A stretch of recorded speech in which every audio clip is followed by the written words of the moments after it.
विजयते श्री त्रिभंगी राय प्रभु आचार्य वाचः प्रणमामि भाष्य निबंध सुबोधिनी स्थात्राशयास्ताः मत्स्वान्तागत्य कृपा प्रपास्ता मदीय वाचाम रचयन्तरंकृतिम नमः श्री वल्लभाचार्य चरणाब्जनखेन्दवे कलिकलमशघातिने तदवाणी च नमो नमः। बाल बोध के अंतर्गत श्री देवकीनंदन जी की टीका अपन देख रहे थे। वहां में जो है वो तीसरो श्लोक अपन ने पूरो कियो हतो। अब आगे जो है वो 3 श्लोक संयुक्त रूप से आवेंगे, चौथो, पांचवो और छठो। ये 3 श्लोकन को अपन एक संग भेले देखेंगे। एवं ईश्वर जीव विचार भेदेन धर्मादि चतुर्णाम द्वैविध्य मुक्त्वा विस्तरेण लौकिकान वक्तुमुपक्रमन्ते लौकिकानिति। लौकिकांस्तु प्रवक्ष्यामि वेदादाद्या यतः स्थिताः धर्मशास्त्राणि नीतिश्च कामशास्त्राणि चक्रमात् त्रिवर्ग साधका नीति न तन्निर्णय उच्यते। मोक्षे चत्वारि शास्त्राणि लौकिके परतः स्वतः द्विधा द्वे सतस्तत्र सांख्य योगौ प्रकीर्तितौ त्यागा त्याग विभागेन सांख्ये त्यागः प्रकीर्तितः। लौकिकान प्रकर्षेण वक्ष्यामित्यर्थः तु शब्दस्त्व लौकिक कथनापेक्षां व्यावर्तयति तत्रोपपत्ति माहुर्वेदादाद्या इति यतो यस्माद्धेतोराद्या ईश्वर विचारितास्ते वेदाद्वेदस्य विद्यमानत्वात् तत् एव स्थिताः प्रवर्तमानाः सन्त्यतस्तान् विहाय लौकिकाः कथयन्त इति भावः। किंच स्थिता इति पदेन गतिनिवृत्तिः सूच्यते धात्वर्थस्य तथात्वात् तथा च अधुना प्रवृत्त्य भावेन तत्कथन प्रयोजनाभाव उक्तः।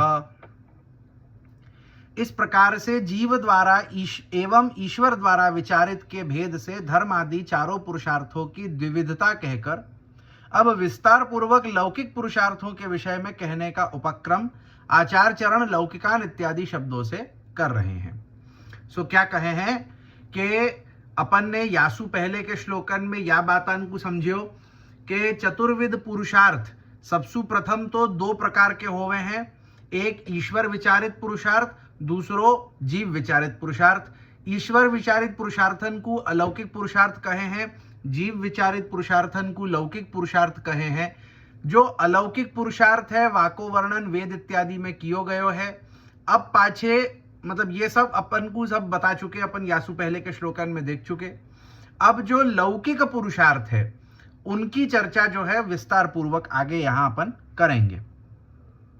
प्रथम पंक्ति का अर्थ है कि अब लौकिक पुरुषार्थों को विशेष रूप से कहेंगे। अब जो है अलौकिक पुरुषार्थन को विषय तो आचार्य चरणन ने कह दियो कि जिनको अलौकिक पुरुषार्थन के विषय में समझनो होए सो वेदन में देख लेना चाहिए। वेदन में जो है वो उनको साध्य साधन प्रकार जो है जो अपन ने देखे हो तो कि साध्य साधन संयुता इत्यादि, तो साध्य साधन दोनों ही प्रकार से अलौकिक पुरुषार्थन को विषय वेदन के अंतर्गत बताया गया है। अब लौकिक पुरुषार्थन को विशेष रूप से जब अपन देखें तो तू शब्द से ज्ञात होता है कि अब यहां से आप श्री ने अलौकिक पुरुषार्थों की चर्चा समाप्त कर दी है। इसका कारण आप श्री वेदादाद्या इत्यादि शब्दों से कह रहे हैं कि अब यहां जो है वो अलौकिक पुरुषार्थन की चर्चा को समाप्त करके लौकिक पुरुषार्थन की चर्चा प्रारंभ करें हैं। यतो यानी चूंकि आद्याः अर्थात ईश्वर विचारित जो वेदात यानी वेद के विद्यमान होने के कारण वेद द्वारा ही प्रवृत्त हैं, अतः चूंकि वे तो वेद में कहे ही जा चुके हैं, अतः आप श्री उन्हें छोड़कर लौकिक पुरुषार्थों के विषय में कह रहे हैं, यह भाव है। सो क्या कहे हैं कि अलौकिक जो पुरुषार्थ हैं उन सबन की चर्चा वेदन में कही गई है। वेद काहे की स्थित है, अपने को प्राप्त है, यासु अलौकिक पुरुषार्थन के विषय में कोई को जाननो समझनो होए सो वेदन सु वाको समझ सके है। तो अब वाकु छोड़ करके लौकिक पुरुषार्थन की तरफ अपन अग्रसर होवे और अलौकिक पुरुषार्थ के संग में स्थिताः पद जोड़कर आचार्य चरणों ने गति रुक जानी सूचित की है, क्योंकि धातु का अर्थ यही है। इसका तात्पर्य यह हुआ कि वर्तमान में चूंकि अलौकिक पुरुषार्थ गतिशील नहीं रह गए हैं और अब इन अलौकिक पुरुषार्थों के अनुसार पुरुषार्थों में कोई प्रवृत्ति भी नहीं होता। वर्तमान में तो केवल ऋषियों द्वारा बनाए गए पुरुषार्थों की ओर ही लोग प्रवृत्त होते हैं। अतः अलौकिक पुरुषार्थ तो वेद में कहने मात्र के लिए रह गए हैं, इसलिए आप श्री के लिए इनके विषय में बताने का कोई प्रयोजन शेष नहीं रहता, यह कह रहे हैं। क्या कहे हैं यहाँ श्री देवकी नंदन जी या प्रकार को भाव कहे हैं कि श्री आचार्य चरण आप या प्रकार सु जो अलौकिक पुरुषार्थन की चर्चा न करते भय लौकिक पुरुषार्थन की चर्चा कर रहे, वाको कारण कहा है। वाको कारण ये है कि सबसे पहले तो अलौकिक पुरुषार्थन को विषय वेदन में दियो गयो है, कोई को जाननो हो तो वासु जान सके। अब वाके बाद में जब आज को आधुनिक समय देखें तो आज के काल में, कलयुग के काल में जो है वो अलौकिक पुरुषार्थन में कोई की गति रही ही नहीं है। वेदन में बताए गए पुरुषार्थन में अब कोई की गति बची ही नहीं है, काहे कि वो समय वा प्रकार को अब नहीं रहे हो।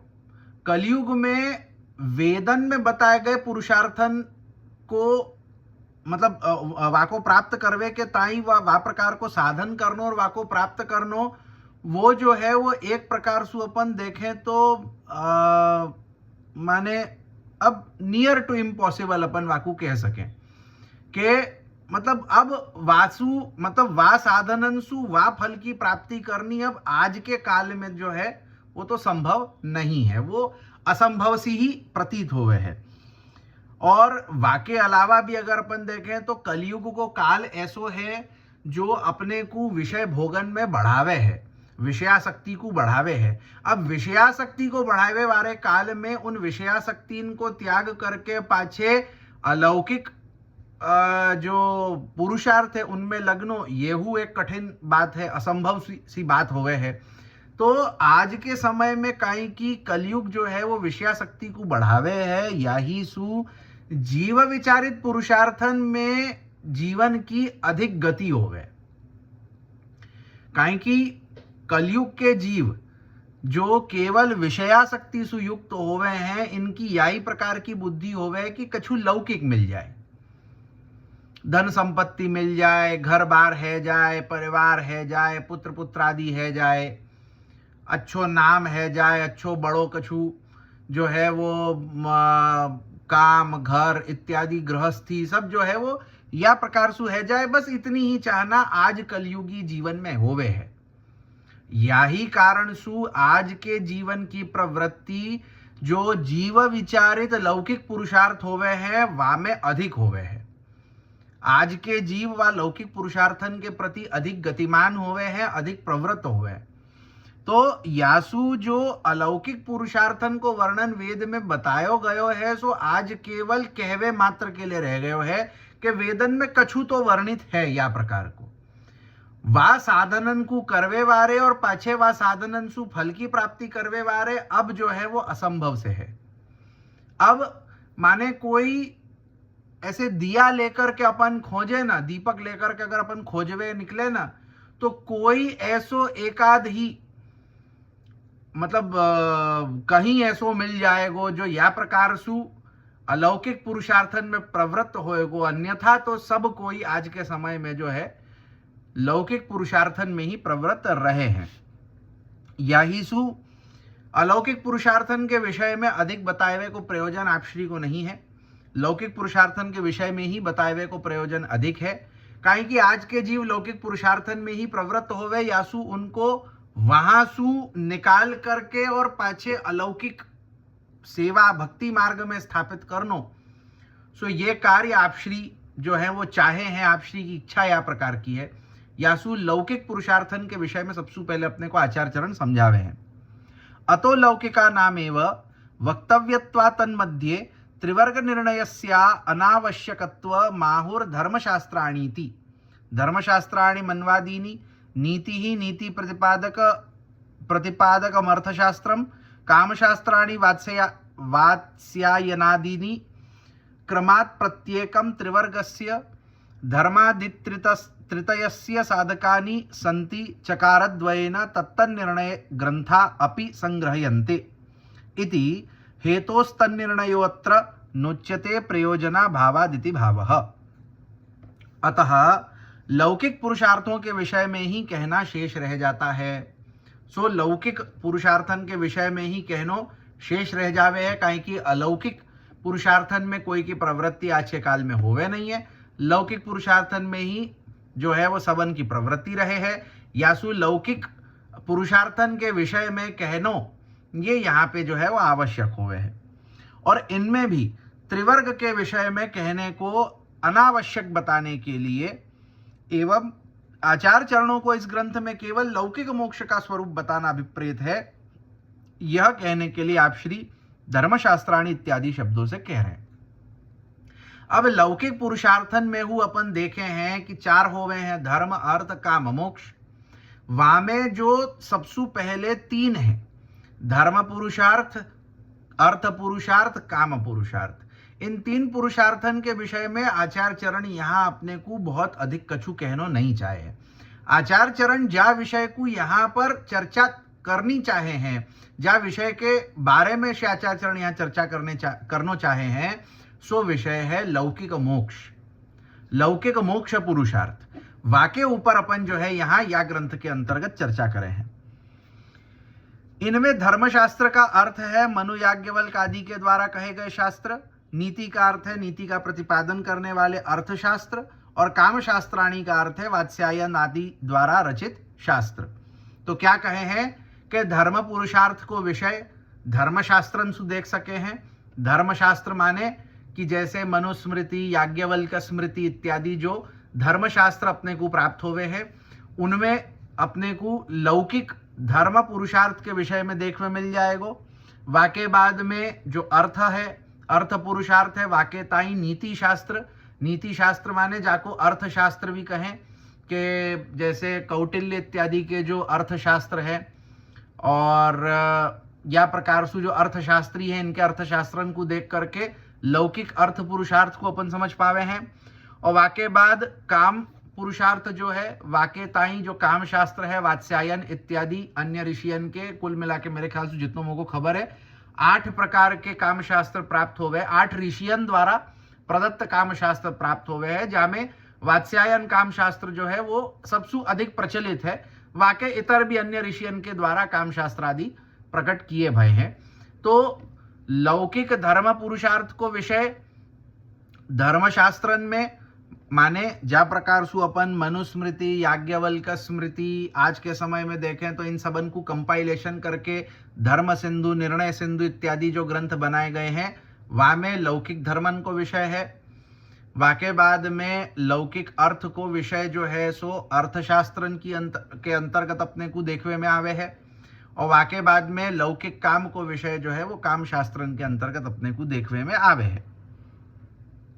ये तीनों शास्त्र क्रमात यानी क्रमशः त्रिवर्ग के यानी धर्म अर्थ काम इन तीनों के साधक हैं। तो इन 3 शास्त्रंसु धर्म अर्थ काम इन 3 पुरुषार्थन को अपन साध सके हैं। लौकिक लौकिक धर्म अर्थ काम को साधनो होए तो वाके ताई धर्मशास्त्र, अर्थशास्त्र और काम शास्त्र को देखना चाहिए।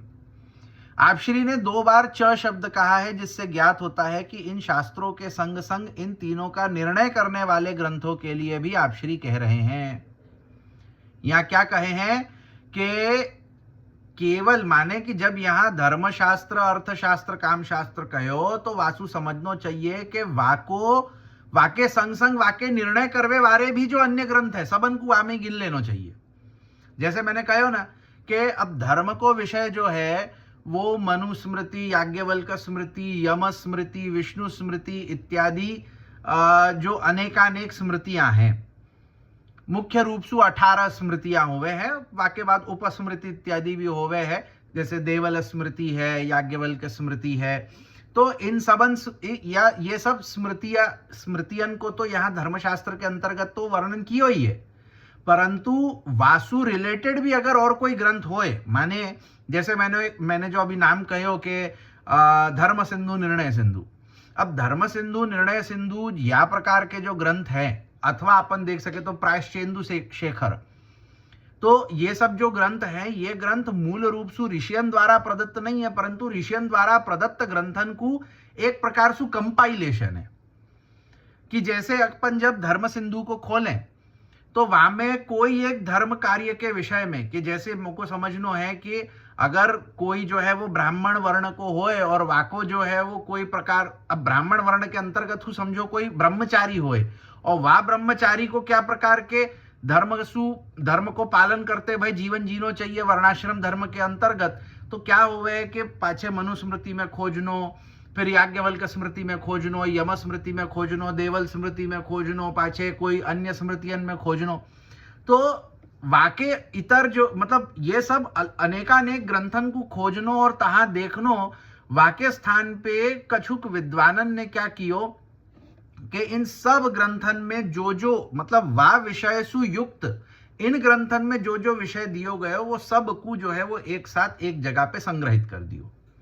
तो धर्म सिंधु में जब मैं खोल के देखूं कि एक ब्राह्मण ब्रह्मचारी के ताई क्या प्रकार को धर्म होना चाहिए, सो तहा सारो प्रमाण मिल जाए कि मनुस्मृति में ऐसो कहो है, यम स्मृति में ऐसो कहो है, याज्ञवल्क्य स्मृति में ऐसो कहो है, विष्णु स्मृति में ऐसो कहो है, देवल स्मृति में ऐसो कहो है, या प्रकार सो सबन को जो एक कंपाइलेशन, जो एक संग्रहित ग्रंथ जो तैयार कियो जावे है, सो जैसे निर्णय सिंधु है, धर्म सिंधु है, प्रायश्चेन्दु शेखर है, तो ये सब जो ग्रंथ हुए हैं ये काय की जो मूल जो वाद धर्मशास्त्र है, वाद धर्मशास्त्र सुही एक प्रकार से जुड़े भय है, वाई सु संबंधित है, वाई को संग्रह है। यासु जब श्री आचार्य चरण अपने को यहाँ धर्मशास्त्र के विषय में कहें, सो वहां में इन सब ग्रंथन को भी अपने को साथ में ले लेना चाहिए। इन सभी ग्रंथन में एक साथ मतलब इन सबन को कि भाई जब निर्णय करे हैं सो इन सबन को मिला करके या प्रकार से इति, यानी चूंकि इन तीनों पुरुषार्थों के विषय में उपर्युक्त शास्त्रों में कहा जा ही चुका है, अतः इन तीनों के विषय में आप श्री यहां नहीं कह रहे हैं, क्योंकि जब वे उक्त शास्त्रों में कहे ही जा चुके हैं तो यहां उन्हें पुनः कहने का कोई प्रयोजन नहीं है, यह भाव है। तो क्या कहे हैं कि ये जो तीन पुरुषार्थ है धर्म अर्थ काम, इन तीन लौकिक पुरुषार्थन के विषय में श्री आचार्य चरण अब आगे यहाँ कछु नहीं कहना चाहे हैं, काहे कि इन तीनों पुरुषार्थन के विषय में जो ग्रंथन को वर्णन कियो, धर्मशास्त्र, अर्थशास्त्र, कामशास्त्र, तहा देख लेवेसु अपने को जो है वो खबर पड़ जावे है कि इनको विषय कहा और कैसो है। सो आप श्री पुनः पाछे वाई को रिपीट करनो या नहीं चाहे कि काहे को पुनरावृत्ति करके ग्रंथ को जो है वो बहुत लंबो करनो, बहुत बृहद ग्रंथ काहे की करवे, कोई मतलब कोई वहां प्रयोजन नहीं हो है ना, तो क्यों ग्रंथ को जो है इतना विस्तारित करनो। यासु वो सब विषय को तहां देख लेनो, तहां जो है वो स्पष्ट रूप से वर्णित है, तो यासु यहाँ या को नहीं कहेंगे। मोक्ष निर्णयस्या आवश्यकत्वाया आहुर्मोक्षे चत्वारि शास्त्राणीति लौकिके जीव विचारिते मोक्षे चत्वारि शास्त्राणि साधकानि सन्तीत्यर्थः। यद्यपि धर्मादि शास्त्राणामपि बहुत्वं तथापि देशाद्याचार भेदेन विरोधा भावात् तत् समाहितिर्भवति। मोक्षस्तु पुरुषार्थ रूप इति तस्य चतुर्धा कथने भ्रमो भवति, स न युक्त इति तन्निरासाय निर्णीयत इति भावः। हाँ, मोक्ष का निर्णय करने की आवश्यकता है, अतः मोक्ष के विषय में आप श्री मोक्षे चत्वारि शास्त्राणि इत्यादि शब्दों से कह रहे हैं कि मोक्ष को जो विषय है वाकी चर्चा करनी और वाको निर्णय करनो ये आवश्यक है। यासु लौकिक मोक्ष पुरुषार्थ के विषय में आप श्री जो है यहां विस्तार पूर्वक चर्चा करेंगे। यद्यपि ऐसा कहें कि मोक्ष चार प्रकार से प्राप्त किया जा सकता है, तो किसी को मोक्ष का स्वरूप समझने में भ्रम होता है, परंतु मोक्ष के साथ साथ धर्मार्थ काम के भी अनेक शास्त्र हैं, इसलिए असमंजसता तो धर्मार्थ काम के संदर्भ में भी होती ही है। क्या कहे हैं कि चलो मतलब यहां एक प्रकार से एक शंका उठावे हैं कि चलो मोक्ष को जो है वो तो चार प्रकार कहो गयो है, तो यासु जो है वो कोई को भ्रम उत्पन्न होवे कि भाई कौन सो प्रकार को मोक्ष है, कितने प्रकार को है, या कैसे प्राप्त करनो, या वासु क्या प्राप्त होएगो इत्यादि।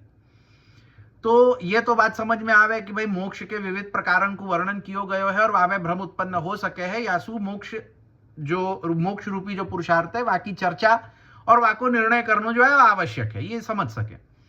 परंतु जब अपन देखें तो धर्म अर्थ काम इन तीन पुरुषार्थन को विषय हु अनेकानेक ग्रंथन में अनेकानेक शास्त्रन में कहो गए है, तो यासु तहाहु भ्रम उत्पन्न हो सके है, असमंजसता उत्पन्न हो सके है कि कौन से प्रकार को धर्म करनो, अर्थ करनो अथवा काम इत्यादि पुरुषार्थन को करनो, या प्रकार कोई की भी असमंजसता हो सके। इनके इतने प्रकार क्यों और कैसे हैं, इसलिए इन सभी का स्पष्टीकरण करके यद्यपि इनके विषय में भी निर्णय बताना आचार्य चरणों के लिए आवश्यक था, क्या कहे हैं। तो अब ये प्रकार जो है वो एक प्रकार की असमंजसता यहां खड़ी होवे है कि भाई इतने प्रकार के धर्म अर्थ काम के विषय कैसे बता सके, इतने प्रकार के वाक्य साधन, इतने प्रकार के वाक्य फल, तो इत्यादि ये कैसे बताए हैं, क्यों बतावे हैं, और पाछे इनमें कितने प्रकार होवे हैं, ये सबन की जो स्पष्टता है ये तो आवश्यक होवे है। परंतु तथापि देश काल आचार इत्यादि के दृष्टिकोण से उन विरोधों की भी फिर समाहिति भी हो जाती है, यानी विरोधाभास की समाहिति इस प्रकार की देश काल की परिस्थिति के अनुसार धर्म वाक्य लचीले भी हो जाते हैं। क्या कहे हैं कि भाई ये सबन को स्पष्टीकरण तो आवश्यक हतो ये समझे हैं, परंतु फेरी हुशी आचार चरण यह को स्पष्टीकरण क्यों नहीं करे हैं।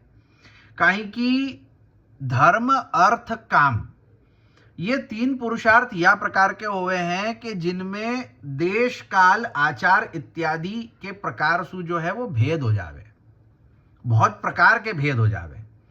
कहीं कि क्या होवे, अब जैसे अगर अपन केवल धर्म के विषय में सोचे ना, तो धर्म को विषय इतना विस्तारित हो जावे है कि सबसे पहले तो कुल धर्म के अनुसार धर्म बदल जावे।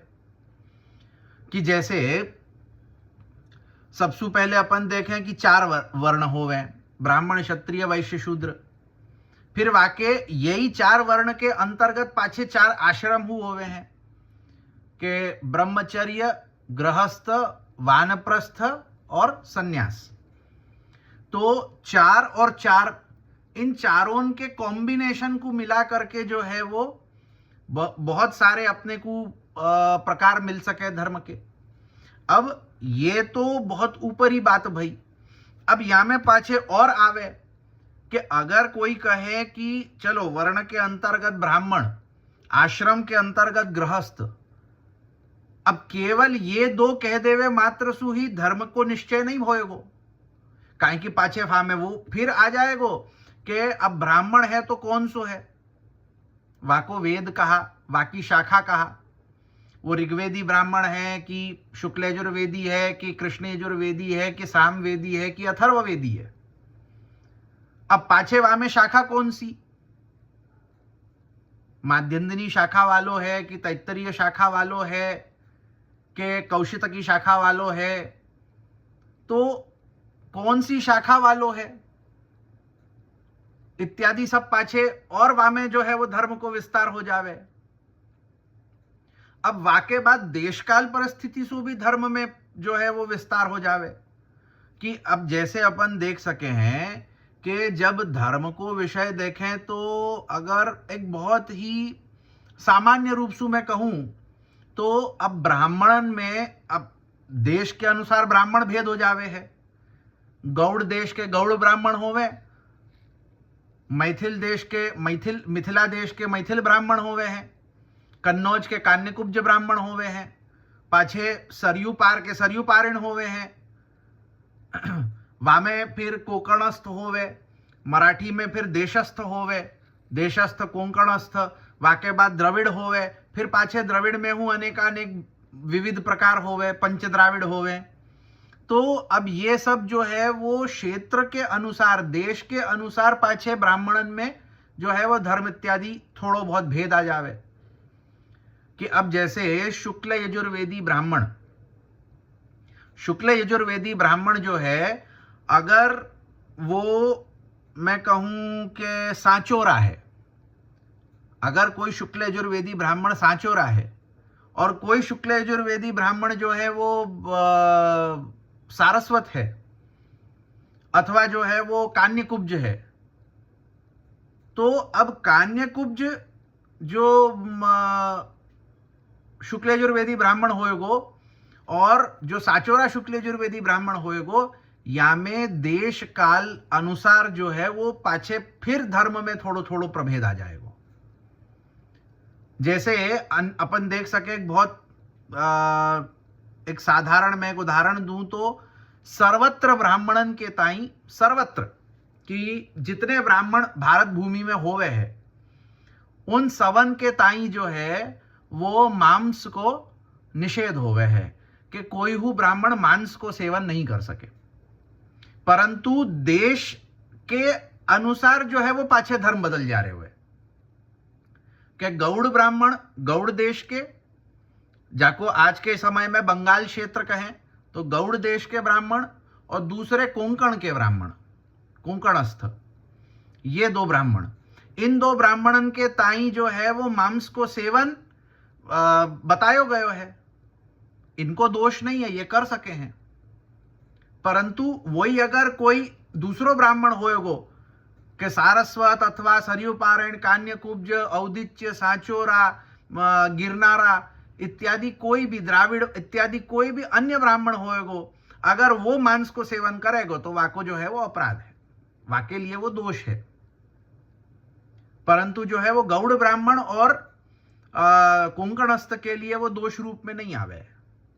अब पाछे वहां में फिर विधि विधान सब पाछे अलग है। ऐसो नहीं हो सके कि कोई कहीं से भी जाकर के कोई भी प्रकार को मांस खा ले, वो तो पाछे जो है वो वैदिक पद्धति से जो है वो प्रोक्षित इत्यादि और प्रोक्षित करके जो प्रोक्षण आदि करके जो है वो मांस इत्यादि आवे है। परंतु मतलब कहवे को तात्पर्य यह है कि धर्म अर्थ काम ये तीन पुरुषार्थ ऐसे हुए हैं कि देश काल आचार परिस्थिति कुल धर्म इत्यादि, मतलब कुल इत्यादि के चलते जो है इन सबन में बहुत विस्तार और बहुत पाछे जो है वो वेरिएशंस आवे हैं, बहुत विविधता आवे है कि एक की दूसरे सु, दूसरे की तीसरे सु, तीसरे की चौथे सु जो है वो एक मेल नहीं खावे, बहुत विविधता आवे। तो अब इतनी जो विविधता है, अर्थात एक ही विषय के संदर्भ में भिन्न भिन्न धर्म वाक्य प्राप्त होने के कारण विरोधाभास जैसा भले लगता हो, परंतु भिन्न भिन्न देश काल की परिस्थिति के अनुसार भिन्न भिन्न धर्माचरण का भी विधान प्राप्त होता है। जो मैंने अभी कहे हो ना कि वही यहां कहे हैं कि एक ही विषय में देश काल परिस्थिति सु अलग अलग अपने को जो है वो धर्म वचन प्राप्त होवे। जैसे मैंने अभी कहे हो ना कि गौड़ देश कोकणस्थ देश, इन दो देशन के जो ब्राह्मण हैं, इन ब्राह्मणन के ताई जो है वो मांस सेवन निषिद्ध नहीं होवे, अन्य ब्राह्मणन के ताई निषिद्ध होवे है।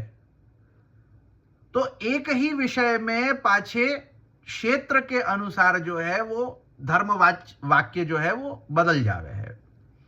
तो यही कहे हैं कि जब एक ही विषय में भिन्न भिन्न प्रकार भिन्न भिन्न वचन प्राप्त हुए हैं, सो तहां जो है वो विरोधाभास भले लगे हैं अपने को, अरे यहां तो ऐसो कहो, यहां ऐसो कैसे कहें, तो विरोधाभास नहीं है। देश काल अनुसार जो है वो वहां अपने को भेद मिले। जैसे जो संस्कार होवे, कोई के जन्म सु लेके मरवे ताई जो है वो संस्कार एक बहुत ही अपन साधारण रूप से अपन ने सुनियो है षोडश संस्कार, परंतु जब अपन विविध ग्रंथन को देखेंगे तो कहीं षोडश के स्थान पे जो है वो अष्टादश संस्कारन को वर्णन किया गया है, माने 18।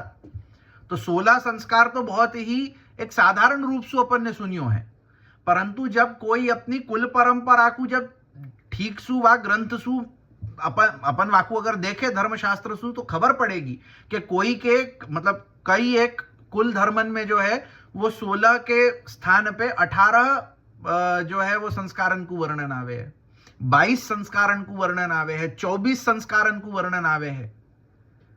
अब कोई कहे कि यहां तो विरोधाभासी बात है होवे कि यहां तो 16 कह रहे होते, यहां पाछे जो है वो 24 कहवे लग गए, तो ऐसो नहीं है।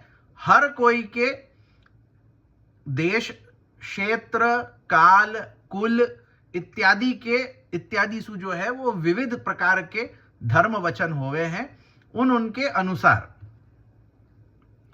तो इस प्रकार विरोधाभास का समाधान कर लिया जाता है कि इस प्रकार से जो है वो विरोधाभास को समाधान कर लेना चाहिए, काहे कि इतनी विविधता है, इतनी विविधता को यहां नहीं कह सके। और वहां में अगर कोई प्रकार को विरोधाभास लगे तो तहां विरोधाभास को समाधान भी यह प्रकार से कर लेना चाहिए कि देश काल इत्यादि कुल धर्म आदि के अनुसार जो है वो विविध प्रकार के वचन जो है वो कहे जावे हैं। सो वहां में कोई विरोधाभास नहीं है, वो अधिकारी भेद सु कोई वचन कोई के लिए होवे, कोई वचन कोई के लिए होवे। परंतु मोक्ष तो सभी के लिए एक समान एवं एक जैसा ही होना चाहिए। इसीलिए मोक्ष पुरुषार्थ को 4 प्रकार का कहने से व्यक्ति को भ्रम होता है, और भ्रम होना ठीक नहीं है। क्या कहे हैं कि परंतु चलो धर्म अर्थ काम तो अपन समझ सके हैं कि जीव जीव के अनुसार बदल सके है, परंतु मोक्ष तो सबन के लिए एक होना चाहिए ना। मोक्ष कैसे अलग अलग हो गए? मोक्ष तो एक होना चाहिए तो परंतु मोक्ष जो है वो चार प्रकार के कहे है। अब चार प्रकार के मोक्ष कहवेसु जो है वो भ्रम उत्पन्न होवे कि ये क्या बात है भाई। चलो, मोक्ष प्राप्त करवे के ताई धर्म के मार्ग अलग अलग हो सके कि कोई या प्रकार के धर्म सु मोक्ष प्राप्त करेगो, कोई या प्रकार से करेगा, कोई या प्रकार से करेगो, परंतु मोक्ष तो एक ही होना चाहिए तो ना। जो वाकी जो पाछे क्या कहें कि वाको जो गंतव्य है, अब वाको गंतव्य तो एक ही होना चाहिए ना, रास्ते अलग अलग हो सके। जैसे अगर मुझको दिल्ली जाना है, अब दिल्ली जाएवे के ताई गंतव्य मेरो दिल्ली है। अब दिल्ली जाएवे के ताई मेरे पास कई प्रकार के मार्ग होवे कि अगर मैं नागपुर से दिल्ली जाना चाहूं, मैं साइकिल से जा सकूं, मैं पैदल जा सकूं, मैं गाड़ी से जा सकूं, मतलब टू व्हीलर से जा सकूं, मैं कार से जा सकूं, बस से जा सकूं, ट्रेन से जा सकूं, फ्लाइट से जा सकूं, हेलीकॉप्टर से जा सकूं, कोई भी प्रकार से दिल्ली जा सकूं। गंतव्य तो एक है, मार्ग कोई भी हो सके कि मैं दिल्ली नागपुर से सीधा न जाकर के मैं घूम करके गुजरात होकर के दिल्ली जाऊं। पहुंच तो मैं दिल्ली रहे हूं, अब मैं पाछे गुजरात से घूम करके जाऊं कि मैं एमपी से जाऊं कि मैं जो है वो पाछे कोई दूसरे राज्य में सु हो करके जाऊं, वासु का फर्क पड़े है। मोक्ष तो गंतव्य तो एक ही होना चाहिए ना। परंतु यहां तो मोक्ष के चार प्रकार और वाके अलावा भी कितने प्रकार बताए गए हैं, तो वहां में पाछे भ्रम हो गए कि ये क्या बात है, ये कैसे इतनी विविधता या प्रकार की है। तो इसलिए मोक्ष के संदर्भ में होने वाले भ्रम का निराकरण करने के लिए आचार चरण मोक्ष के विषय में बता रहे हैं। तो ये मोक्ष के विषय में जा प्रकार के भ्रम उत्पन्न हुए हैं, उन भ्रमन को निराकरण करवे के ताई श्री महाप्रभु जी यहां मोक्ष को विषय ही मुख्य रूप से जो है वो निर्णीत करके चर्चा करके अपने को यहां कहेंगे। तस्य चातुर्विद्य व्यवस्था माहु परतः स्वतः इति, परतः स्वतश्चेति द्विधा द्विप्रकार के द्वे शास्त्रे स्त इत्यर्थः। अत्रायमर्थः शास्त्रद्वयं स्वतो मोक्ष साधकम, शास्त्रद्वयं परतश्चेति यत्र शास्त्रोक्तरीत्या साधनाचरणे कृते जीवः कृतार्थो भवति तत्स्वतः शास्त्रमुच्यते, यत्र तदुक्तरीत्या साधने अकृतेपि कस्यचित् प्रसादात् कृतार्थो भवति तत्परतः शास्त्रमुच्यते। उभयोरद्वैविध्याच्चत्वारि तानि भवन्ति। अब मोक्ष चार प्रकार का किस दृष्टिकोण से कहा जाता है, उसकी व्यवस्था आप श्री परतः स्वतः इत्यादि शब्दों से कह रहे हैं कि अब जो है वो मोक्ष को चार प्रकार को तो कहो कि चार प्रकार को मोक्ष। अब चार प्रकार को मोक्ष क्या प्रकार सु है, वाकी व्यवस्था क्या है, क्या प्रकार सु आपको चार कहे हैं। सो इसका तात्पर्य यह है कि मोक्ष दिलाने अथवा बताने वाले परतः और स्वतः की द्विप्रकारक कोटि में दो दो प्रकार के शास्त्र हैं। क्या समझावे है कि सबसे पहले मोक्ष को बताएवे वाले अथवा मोक्ष को दिलाएवे वाले जो शास्त्र हैं, उनमें सबसे पहले तो दो प्रकार की कोटि बने हैं, दो प्रकार के विभाजन हुए हैं, स्वतः और परतः। स्वतः माने स्वयं सु, परतः माने दूसरे सु, दूसरे के द्वारा। स्वयं के द्वारा मोक्ष प्राप्त करनो, दूसरे के द्वारा मोक्ष प्राप्त करनो। सो स्वतः मोक्ष, परतः मोक्ष, ये सबसे प्रथम तो जो है वो दो कोटि बने हैं। अब इन दो कोटि के अंदर पाछे दो दो कोटि और हो गए, काहे कि दोनों के अंदर दो दो प्रकार के शास्त्र हुए हैं। स्वतः मोक्ष के अंतर्गत दो प्रकार के शास्त्र आवे हैं और परतः मोक्ष के अंतर्गत दो प्रकार के शास्त्र आवे हैं। या प्रकार सु मोक्ष को जो है वो चार प्रकार हो गए हैं। इसका अर्थ यह है कि दो शास्त्र स्वतः मोक्ष साधक है और दो शास्त्र परतः मोक्ष साधक है, अतः कुल चार शास्त्र हुए। माने कि दो प्रकार के शास्त्र ऐसे हैं जिनके द्वारा अपन स्वतः स्वयं सु मोक्ष प्राप्त कर सके हैं, और दो प्रकार के शास्त्र या प्रकार के हैं जहां परतः कोई और के द्वारा अपन मोक्ष को प्राप्त कर सके। तो यह प्रकार सु चार प्रकार के शास्त्र भय मोक्ष प्राप्ति के ताई। जहां शास्त्रोक्त रीति से साधना चरण करने पर जीव कृतार्थ होता है, उसे स्वतः शास्त्र कहा जाता है। क्या कहे हैं कि स्वतः मोक्ष, स्वतः शास्त्र माने कहा कि जहां शास्त्र रीति के अनुसार जब हम वा प्रकार को साधन करें, वा प्रकार के साधन को आचरण करें और वासु अपने को अपनी जो है वो जीव की कृतार्थता होए, तो वा को स्वतः शास्त्र कहें। कि जहां शास्त्र में बताई गई रीत अनुसार अपन अपनों जो है वो आचरण रखें और वा आचरण सु, वा साधना सु, वा साधन सु जो है अपनी कृतार्थता होए, वा को जो है वो स्वतः मोक्ष के शास्त्र कहें। और जहां शास्त्रोक्त रीत से साधन न करने पर भी किसी देवता की कृपा से कृतार्थ हुआ जाता है, उसे परतः शास्त्र कहते हैं। कि जहां परतः मोक्ष, परतः शास्त्र क्या क्या कहे हैं कि जहां पे शास्त्रोक्त रीति से साधन न करने पर हूं कि भाई शास्त्रन में बतायो गयो कोई साधन है, वा साधन को मैंने नहीं कियो, परंतु कोई देवता ने मेरे ऊपर कृपा करके मुझको मोक्ष प्रदान कियो, सो वा को परतः मोक्ष कहें। कि जहां अपने बल पर मोक्ष नहीं हो रहे हो है, कोई देवता की कृपा सु मोक्ष हो रहे हो है, वा को परतः मोक्ष कहें। और जहां स्वयं के बल पे मोक्ष होवे है कि भाई मैंने या प्रकार को साधन कियो और या साधन के बल सु मोको मोक्ष मिल रहे हो है, सो स्वतः मोक्ष, स्वतः शास्त्र कहो जावे। स्वतः मोक्ष शास्त्र एवं परतः मोक्ष शास्त्र भी दो दो प्रकार के होने के कारण कुल मिलाकर मोक्ष दिलाने अथवा बताने वाले 4 शास्त्र सिद्ध होते हैं। तो स्वतः मोक्ष शास्त्र 2 प्रकार के हैं, परतः मोक्ष शास्त्र 2 प्रकार के हुए हैं, यासु कुल मिलाकर के मोक्ष प्रदान करने वाले जो हैं वो 4 प्रकार के शास्त्र हुए हैं। यद्वा परतः स्वतश्चेति द्विप्रकार के लौकिके मोक्षे द्वे द्वे ते स्त इति अस्मिन्नर्थे अयं भावः लौकिको मोक्षो ही स्वरूपतो द्विविधः स्वाश्रयः पराश्रयश्चेति यत्र अविद्यानिवृत्तौ सत्यामद्वैतं ब्रह्म भासते तत्र जीव ब्रह्मणोरभेदात् प्रतिबिंब न्यायेन जीवः स्वाश्रये ब्रह्मणि लीयते स्वाश्रयो मोक्ष इत्युच्यते।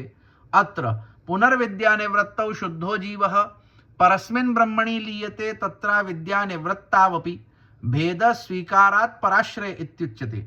तयोरपि प्रतिपादके द्वे द्वे ते स्त इति मोक्षे चातुर्विध्यम। अथवा यूं अर्थ कर लें कि स्वतः मोक्ष और परतः मोक्ष ये दोनों ही लौकिक मोक्ष के प्रकार हैं और इन दोनों प्रकार के मोक्षों के भी 2-2 शास्त्र हैं। यही बात को एक दूसरे तरह से अगर अपन समझे, एक दूसरे प्रकार से अगर वाको अर्थ करें तो क्या होएगा कि स्वतः मोक्ष और परतः मोक्ष ये 2 प्रकार जो है वो लौकिक मोक्ष के प्रकार होवे। कि लौकिक मोक्ष के 2 प्रकार, स्वतः मोक्ष, परतः मोक्ष, और पाछे इन दोनों के अंतर्गत 2-2 शास्त्र आवे हैं। तो ऐसा अर्थ करने में भाव यह है कि लौकिक मोक्ष स्वरूपतः 2 प्रकार का होता है, स्वाश्रय और पराश्रय। तो क्या प्रकार को भाव बनेगो कि जो लौकिक मोक्ष होवे है, लौकिक मोक्ष जो है वो 2 प्रकार को होवे स्वरूपतः, एक स्वाश्रय लौकिक मोक्ष, एक पराश्रय लौकिक मोक्ष। कि जहां स्वयं के आश्रय पे मोक्ष हो रहे है और जहां दूसरे के आश्रय पे मोक्ष हो रहे है, या प्रकार सु स्वाश्रय और पराश्रय या प्रकार के 2 लौकिक मोक्ष के प्रकार होवे। जहां अविद्या के निवृत्त हो जाने के पश्चात ज्ञानी को अद्वैत ब्रह्म भासित होता है, वहां जीव और ब्रह्म में अभेद होकर प्रतिबिंब न्याय से वह अपने आश्रय ब्रह्म में लीन हो जाता है। ऐसा मोक्ष स्वाश्रय मोक्ष कहलाता है।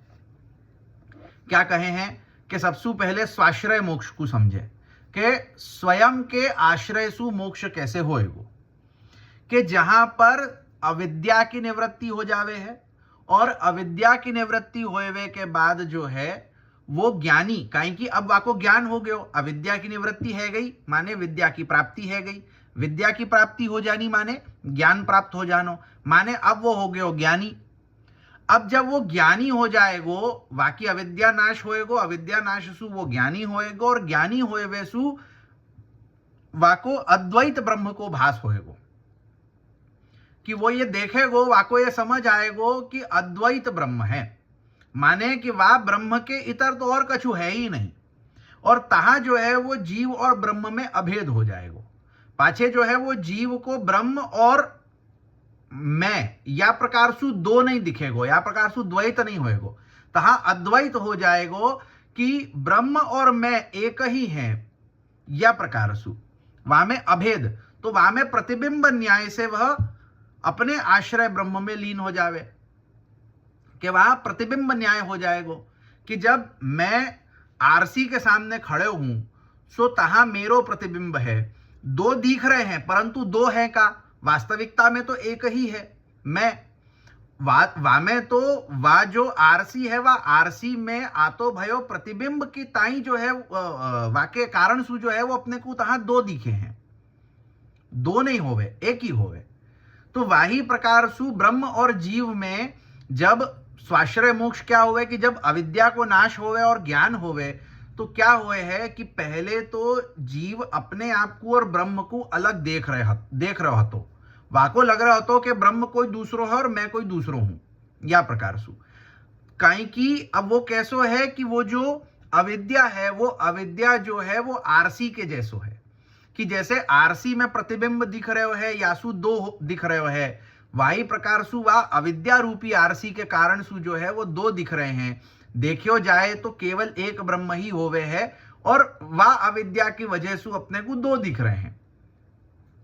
सो या प्रकार सु जब वो अविद्या को नाश होवे है सो तहां प्रतिबिंब जो है काई की जब अपन वह आरसी को हटा देवे तो प्रतिबिंब चले जाएगो, रहेगो का एक।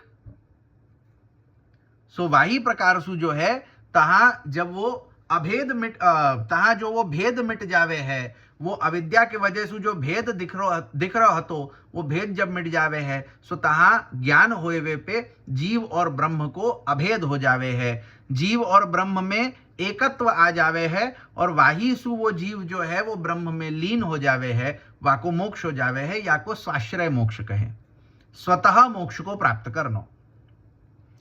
और जहां पर अविद्या की निवृत्ति होकर शुद्ध बना जीव परब्रह्म में लीन हो जाता है और अविद्या की निवृत्ति होने पर भी जीव और ब्रह्म में भेद स्वीकार किया गया है, तो इस प्रकार मोक्ष पराश्रय मोक्ष कहलाता है।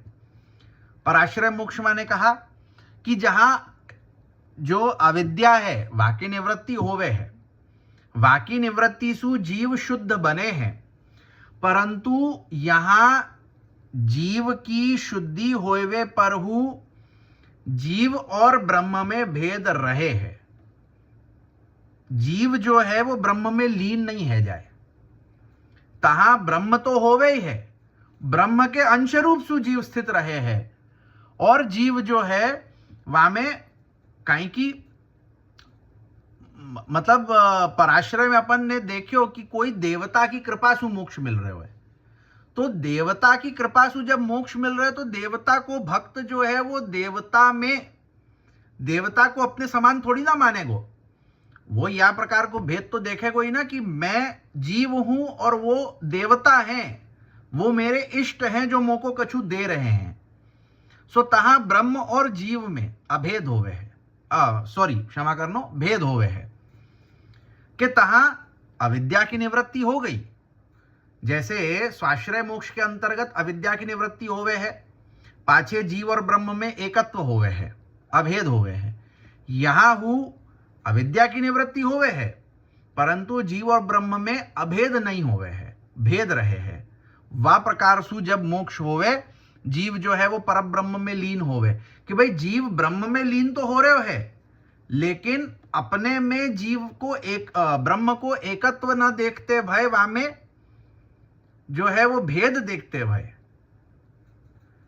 कि भाई एक प्रकार से अगर मैं उदाहरण दूं कि कोई जो है वो शिव को भक्त है, अब बाकी अविद्या की निवृत्ति होएगी तो वह अविद्या की निवृत्ति सु वाको ये तो खबर पड़ेगो कि शिव जो है वो मेरो इष्ट है और मैं वाको अंश हूं, और वाके अंश होए वे सु वामे और मोह में कोई ना कोई प्रकार की जो है वो समानता तो है ही है, अभेद तो है ही है, काहे कि अंश अंशी को जो है वो अभेद आ जाएगा, परंतु काहे कि वो वहां वाको इष्ट रूप सु भज रहे हो है, यासु वा जीव वो जीव जो है वो अपने को शिव रूप नहीं मानेगो, बल्कि वो अपने आप को शिव को अंश, शिव को दास मानेगो, शिव को भक्त मानेगो और वाको भजेगो। और वाके भजवेसु जो है वा शिव मतलब वो जो इष्ट को भज रहे हो है वो इष्ट कृपा करके जो है वाको अपने में लीन कर लेगो, सो वाको जो है वो पराश्रय मोक्ष कहे। इन दोनों ही लौकिक मोक्षों का प्रतिपादन करने वाले दो शास्त्र हैं, अतः लौकिक मोक्ष कुल मिलाकर 4 प्रकार का होता है। तो लौकिक मोक्ष के जो ये 2 प्रकार के हैं, स्वाश्रय पराश्रय, तो 2 प्रकार के शास्त्रों में 2 शास्त्र है जो स्वाश्रय मोक्ष को विषय कहे हैं और 2 शास्त्र हैं जो पराश्रय मोक्ष को विषय कहे हैं। सो या प्रकार सु लौकिक मोक्ष के 4 प्रकार होवे हैं। तत्र प्रथमं स्वतस्ते आहु स्वतस्तत्रिति तत्र तेषां मध्ये स्वतः शास्त्रभूतौ सांख्य योगौ प्रकीर्तितौ प्रकर्षेण कथिता वित्यर्थः। यद्यपि यत् सांख्यैः प्राप्यते स्थानं तद्योगैरपि गम्यते इति वाक्यादुभयोरेकमेव फलमिति न भेदो वक्तुमुचितस्तथापि जीव विचारेणोच्य मानत्वात् तदनुसारेणो भयोरभेदं व्यवस्थापयन्ति त्याग विभागेनेति सांख्ये त्यागो अपरत्रा अत्याग इति विभागेन भेद इत्यर्थः। तदेव स्पष्टयन्ति सांख्ये त्याग इति सांख्ये मुक्ति साधनत्वेन त्यागः प्रकीर्तित इत्यर्थः। सांख्ये हि नित्यानित्य वस्तु विवेकः प्रतिपाद्यते, तस्मिन् संपन्ने वैराग्योत्पत्तौ ततः सर्व परित्यागेन मुक्तो भवति इति भावः। इनमें से पहले स्वतः मोक्ष के 2 भेद बताने के लिए आप श्री स्वतस्तत्र इत्यादि शब्दों से कह रहे हैं। तो अब ये जो मोक्ष पुरुषार्थ के अपन ने 2 भेद देखे, स्वतः मोक्ष परतः मोक्ष, वामे सबसु प्रथम जो है वो स्वतः मोक्ष को विषय अपने को स्पष्ट कियो जावे है। इन 4 प्रकार के मोक्ष में स्वतः मोक्ष के अंतर्गत सांख्य और योग 2 शास्त्र कहे गए हैं। कि स्वतः मोक्ष के अंतर्गत जो 2 शास्त्रन को वर्णन किया गया है सो कौन से हैं? सांख्य और योग। या ग्रंथ की पूर्व भूमिका के अंतर्गत जब षड दर्शनन के विषय में देखो हतो तो वहां में सांख्य और योग ये 2 दर्शनन को थोड़ो मतलब एक विहंगावलोकन वहां अपन ने देखो हतो, वाही को समझ करके आगे अपने को चलनो है। ये सब पूर्व भूमिका को विषय मैंने यही सु कहो हतो कि अपन जो है या को आगे जो है वो आसानी से समझ सके। तो सांख्य और योग क्या होवे है वाको विषय अपन ने थोड़ो वहां देखियो है। तो सांख्य और योग ये जो 2 शास्त्र हैं ये स्वतः मोक्ष के अंतर्गत आवे हैं। स्वतः मोक्ष प्राप्त करवे को प्रकार इन 2 शास्त्रन के द्वारा कियो जा सके। यद्यपि यत् सांख्य प्राप्यते स्थानम भगवत गीता 5:5 इस वाक्यानुसार सांख्य और योग दोनों से एक ही प्रकार का फल प्राप्त होता है, इसलिए दोनों में भेद कहना उचित नहीं है।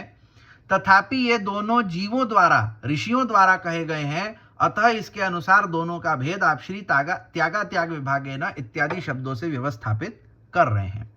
क्या कहे हैं कि अगर अपन गीता को प्रमाण देखें तो गीता के प्रमाणानुसार सांख्य और योग इन दोनों से मिलवे वारो फल तो एक ही है।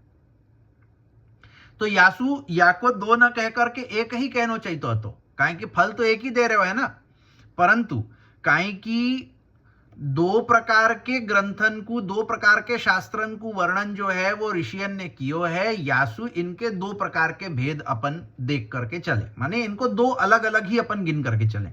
यासु इन दोनों से मिलवे वारो फल जो है वो एक ही है, परंतु 2 अलग अलग प्रकार 2 अलग अलग साधन है। ऋषियन ने 2 अलग अलग प्रकार के साधन कहे हैं। यासु यहां अपन इनको इन 2 शास्त्रन को 2 मानकर ही चलेंगे, 1 मान के नहीं चले। इसका अर्थ यह है कि सांख्य में मोक्ष के लिए त्याग करना बताया गया है और योग में त्याग करना नहीं बताया गया है। इस प्रकार के विभाग द्वारा सांख्य और योग दोनों में भेद है। तो सांख्य और योग ये दोनों जो है वो समान फल देवे वाले हैं, परंतु इनके साधन भेद हो जावे। और साधन भेद सु यहां पाछे जो है वो यासु जो अपन 2 शास्त्र या को गिनेंगे। तो साधन भेद कैसे हो रहे है कि सांख्य के अंतर्गत त्याग को विषय कहो है कि क्या प्रकार सु त्याग द्वारा मोक्ष प्राप्त कर सके, ये सांख्य का बतावे है अपने को। और जो योग है सो अपने को अत्याग के द्वारा मोक्ष बतावे कि क्या प्रकार सु बिना कोई चीज की त्याग किए मोक्ष को प्राप्त कर सके हैं। सो त्याग द्वारा मोक्ष प्राप्त करनो सांख्य, अत्याग द्वारा मोक्ष प्राप्त करनो योग। सो 2 प्रकार के साधन भय या सु 2 प्रकार के शास्त्र। उसी बात को आप श्री सांख्य त्याग इत्यादि शब्दों से बता रहे हैं। सांख्य में मुक्ति के साधन रूप में त्याग करना बताया गया है, यानी मुक्ति प्राप्त करने के लिए सांख्य में साधन के रूप में त्याग करना बताया गया है कि सांख्य शास्त्र के अंतर्गत मोक्ष प्राप्त करवे के ताई जो साधन बतायो गयो है सो त्याग।